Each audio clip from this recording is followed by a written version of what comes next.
Hi, this is Stacia, and I'm currently in Myrtle Beach, South Carolina, but on vacation. I thought I would do a chess video since I enjoy it so much.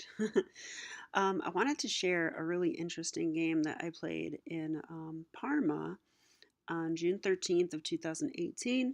I played the white pieces, rated 1671, and my opponent was Darrington Gladman, rated 1715, pretty close to his floor because he has broken 1900 in the past.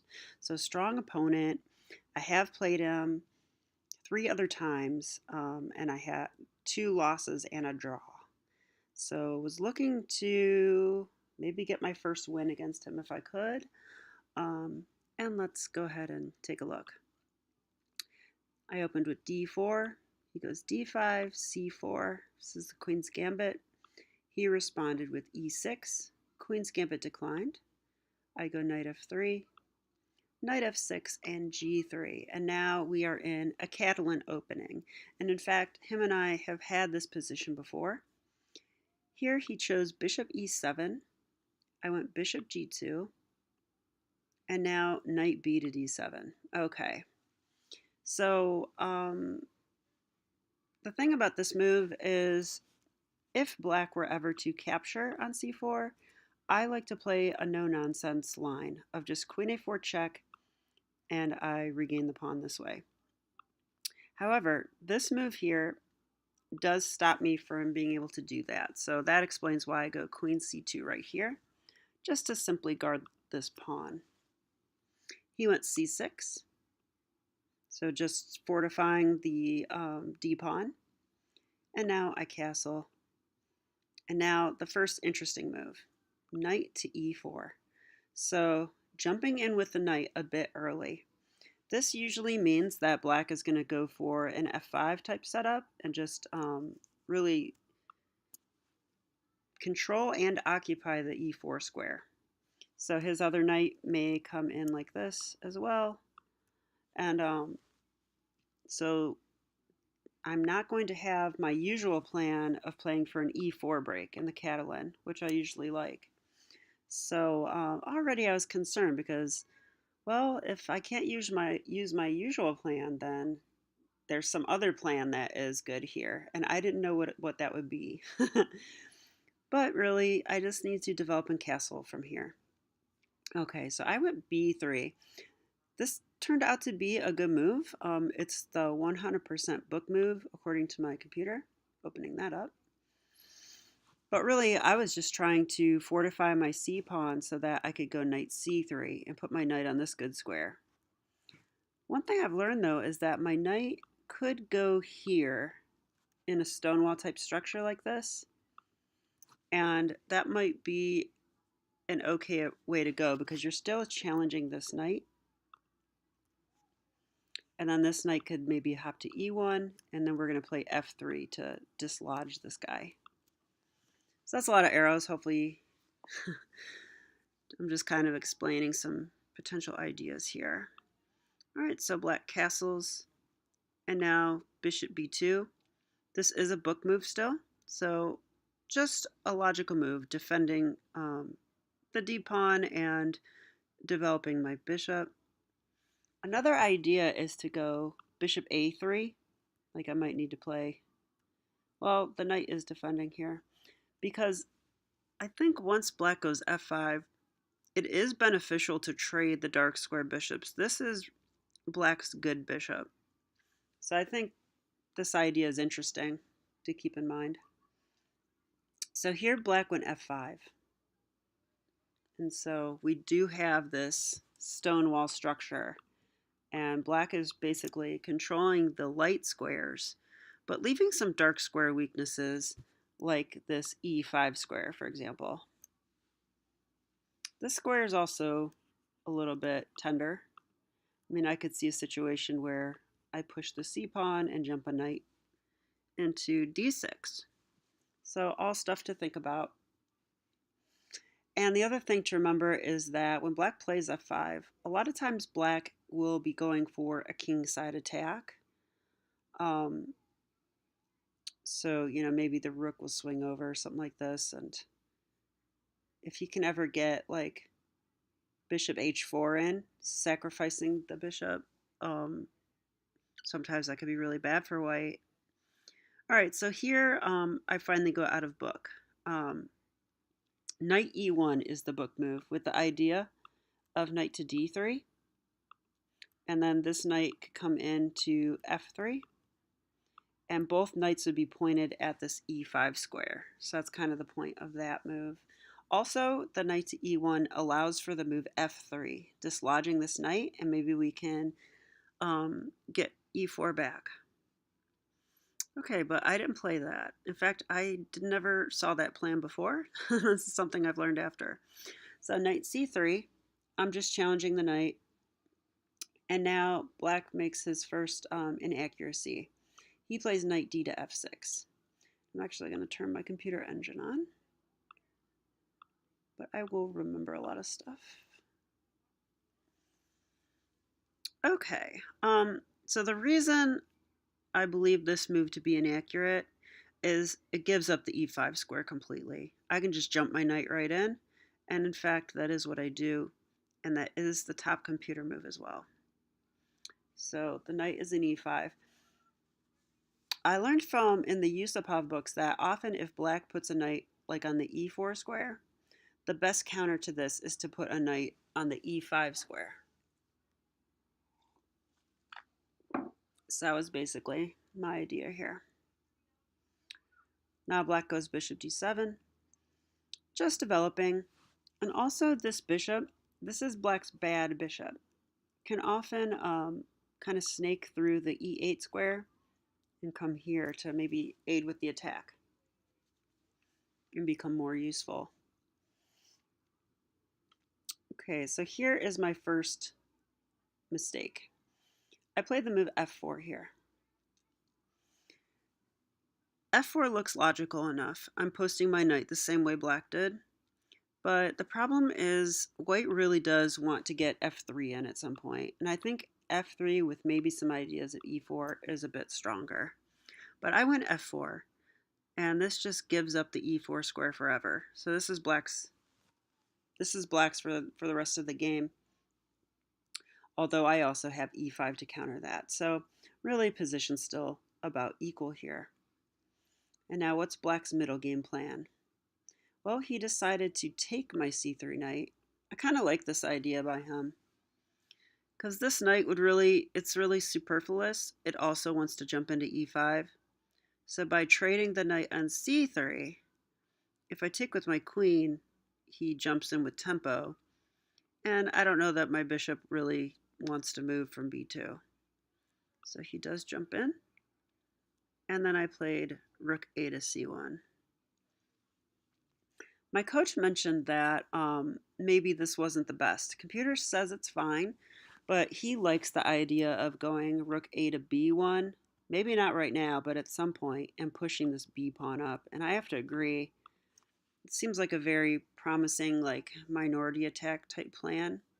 Because if you imagine if I was going to capture here at some point, which I do intend to do, and he captures back this way, then this b5 break becomes a very good like minority attack type plan. So yeah, rook a to c1, it's okay, but I actually like at least not committing my rook just yet better.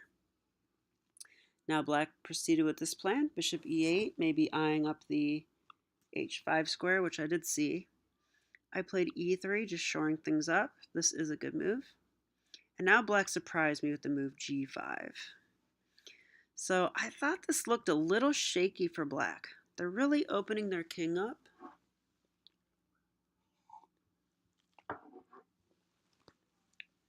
Yeah, and I don't know. I thought it probably was a mistake, but it's not the worst. I actually thought I should not take the pawn, and the computer is saying that's the best idea here. Kind of funny. I decided that since black was opening their king up, I would just take on d5. But this is a little bit inaccurate. A better move here is actually to take the knight. Also counterintuitive though. But this is a very strong knight. And let's say he takes with the d pawn here. Computer likes the move g4 for white, and this is very interesting. So what does g4 do exactly? Well, we're hitting here. We're going to go queen g2. We're going to go f takes e5.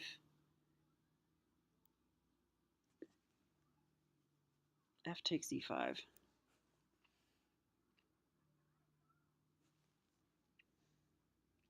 Yeah, I'm trying to understand the computer line, but I don't totally. So I'm just going to go ahead and say I don't totally understand g4. And if you want to look at that, yeah, definitely let me know what you come up with. That's not an idea I'm familiar with. This looks crazy. Maybe it's just computer type moves that I shouldn't consider anyways. But in the game, I went c takes d5 like this.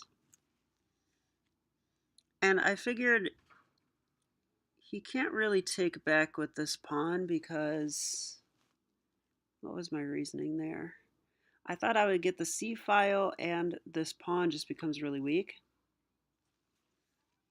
And taking this way, I felt like this pawn gets a bit weak.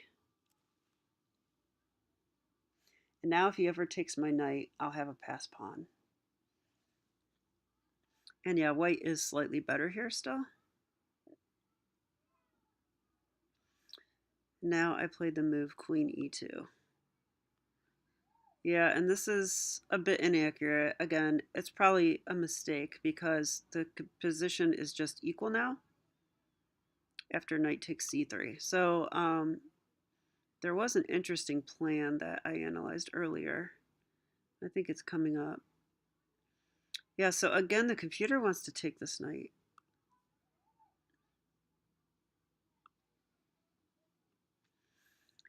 Thing about that knight is he was controlling all these squares. It's a lot of important squares. Like, I would be concerned about black taking here. Yeah, this makes this pawn more vulnerable with the knight gone. Also, I think our G pawn was vulnerable. The knight could sacrifice at some point. Yeah, so computer really likes eliminating the knight at this point. It's just too dangerous.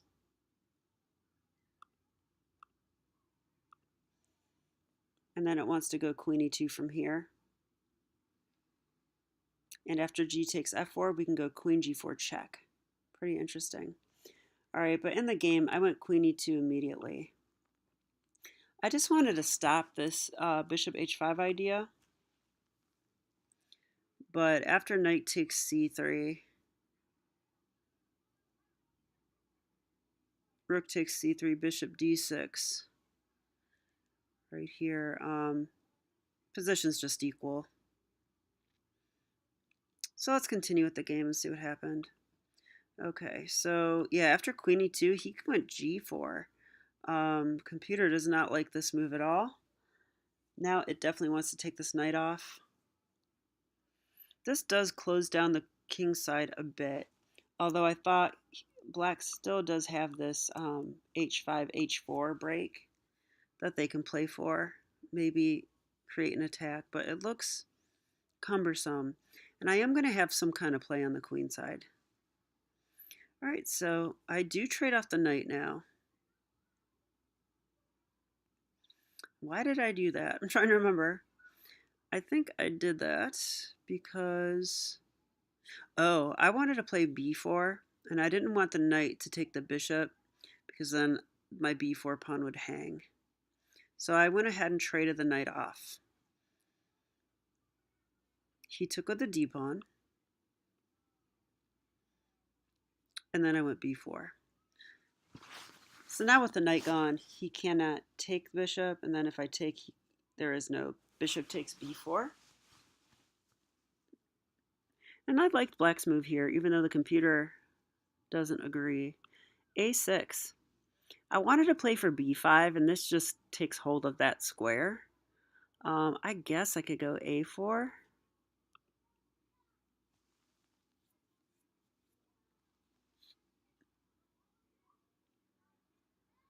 Computer froze up a little. Okay, there we go.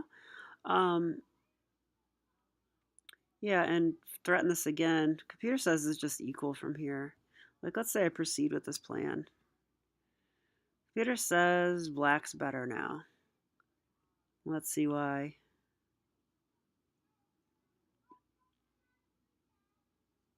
Yeah, this bishop attacks the queen with tempo, and black has 2 pass pawns. Yeah, so got to be careful how we execute this. This doesn't look right. All right, and now I have to say I was basically in time pressure here. So I went queen c4 check, but I don't really like this move. Instead, there's a very powerful move for white here. And what do you think that is? If you want to pause your video, please do so now. This is very surprising and not something I think I would find. I did see this move during the game even, but I just decided it was too dangerous. And it's the move h3. Fascinating. So this is a pawn break. The pawn is not supported, so black can simply take, right? If black does not take, we are going to take the g4 pawn. And when he takes back, well, let's go ahead and demonstrate actually. So let's say black does a nothing move. They just move their rook or something. We're going to take on g4. Yeah, now the computer wants to act weird already. It wants to play bishop g6. Because if he takes, we take this pawn with check, and this is really strong. King h8, and now we can actually play d5, opening up the bishop on the king. And this is just crushing for white. Things are going to get very, very intense really fast. Now the thing is, let's say black takes the pawn instead.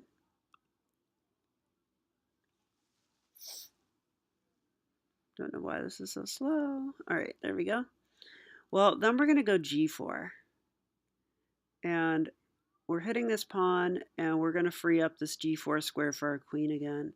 So like, let's say black plays queen d5. Well, then our plan's going to be like king h1 or king h2. And we're hiding behind black's pawn, using it as security. And we're going to go rook g1 soon. And we're going to take here and open the g file. And again, this is going to be a pretty dangerous situation. And if we can ever play d5, we will. But I believe this is why the black king or black queen went here, is to, well, kind of eye up the pawn here, but to stop us from playing d5. Because once the bishop's opened up on the king side as well, I think it's just too much for black to handle. It's a really interesting idea. This plan, I think, is something I'm going to make a flashcard out of. So I remember it in future games, especially if I get the same pawn structure. But I will show you the rest of the game. So I went queen c4 check, and keep in mind this was all in time pressure at this point. He went queen d5. Seemed like a good move to me. And I went ahead and took this. C takes d5. And now a3. Just shoring up the pawn. But really, black is better here. Black has the 2 bishops. Pawn structure is pretty much identical, although black has more space. Black has the 2 bishops. And black just might be able to get this c file as well if white's not careful. And sure enough, I wasn't careful during the game. So he goes bishop b5. And now this is a good move because his bad bishop, his light square bishop, is now in the game. And I'm stuck with a really good knight, which I like, but a bad bishop that isn't going to get in the game. So I believe this constitutes most of the advantage for black. And now white really needs to not give up the c file, but as you'll see, this move, rook f2, basically does that. So I'm not happy about this move because after rook a to c8, I really wish my rook was on the first rank defending this guy. because now my bishop is pinned. And okay, I doubled, but now this bishop a4 move, which I saw he would play this, but I didn't know what else to do. And being short on time, I was unable to find any good solution to this. So black is certainly better here, but I'd say white still has drawing chances. This knight is really powerful, and material is equal still. So, all right, from here I went rook b2. What else is there? And now black's going to double. Bishop d2, just defending this rook. And he actually took it. And now rook c8. Attacking the bishop. I bring the bishop to d2. Again, it's kind of forced. And now bishop d6, saying, hey, I just might take your knight. Although I think this is like a double-edged thing to do. It would give up the two bishops, and give up his good bishop for that matter, and it would give me a passed pawn that on a good day I could maybe queen, or at least create some counterplay with. All right, and I went king g2 from here. And yeah, I was under 2 minutes at this point, so I don't have the notations for the rest of the game. But white did end up losing this game, unfortunately. What happened is I go for h3. He brought his pawn up, and I closed the position with h4 so that I could safely march my king over to defend the c file. And eventually black does break through.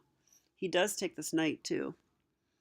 And even though I had some counterplay and I get my knight or my rook on in his position as well, eventually I end up losing to a little tactic in time pressure. So sad loss for me. But I really enjoyed the game, and I really enjoy playing stronger players because, like this stonewall thing against the Catalan, I knew this was possible, but I hadn't actually played against this yet in a slower game like this, only in Blitz. And this resulted in me sitting down with my coach and going over a lot of the plans, the common plans in the stonewall. And if anyone's on my Twitter, you probably noticed that I've been doing studies in the the chess pawn structure book by Mauricio Flores Rios. And he has an entire chapter on this pawn structure that's really interesting, and I'm learning all kinds of plans. And I'll share a couple plans with you really quickly. Um, yeah, so this b pawn break, that's one plan with the rook on b1. Another plan was the knight e1 that we went over, knight e1 to knight d3, and really go after creating a strong e5 strong point. f3 is an idea, and black's going to have a kingside attack, but a lot of times it's slower. Oh, and the other idea is to try and trade off the dark square bishops, since this is a powerful attacking piece for black, and it's their good bishop. If we can ever trade that off, then we'll be doing good. So I hope you enjoyed this game. I feel like I talked a real lot. Sorry about that. But I hope that you learned something as I did from this game. And thank you, and have a great day. Bye.